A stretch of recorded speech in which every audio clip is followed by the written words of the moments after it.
तर आज ना आपण गुळाचा काहीतरी एक नवीन आणि इनोव्हेटिव्ह असा एक प्रकार करणार आहोत. आहे सेम शेवयाच आहेत, रबडी आहे, पण आपण त्याला थोड्याशा नवीन पद्धतीने सर्व्ह करणार आहोत. जे बघितल्यानंतर ना सगळ्यांना खावं असं वाटेल आणि खाल्ल्यानंतर ना खूप टेस्टी वाटेल. तर करायचं काय आहे ना, इथे आपल्याला शेवया घ्यायची आहे. शेवया एकदम बारीक करून घ्यायचा आहे चुरा. तुम्ही घरच्या शेवया पण वापरू शकता किंवा बाहेर ज्या विकत मिळतात त्यासुद्धा वापरू शकता. तुपात छान भाजून घ्यायच्या.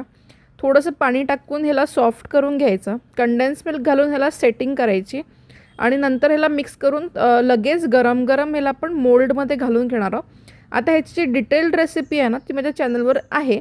मी तुम्हाला खाली दिली आहे लिंक. तुम्ही त्याच्यावर क्लिक करून नक्की ह्याची फुल रेसिपी चेक करू शकता. साईडला मी रबडीसुद्धा बनवत होती. रबडीसुद्धा मी थोड्याशा वेगळ्या पद्धतीने बनवली आहे. तीसुद्धा तुम्ही नक्की बघून घ्या आणि जाण्याआधी चॅनलला सबस्क्राईब करून द्या आणि व्हिडिओला लाईक करून द्या. थँक्यू.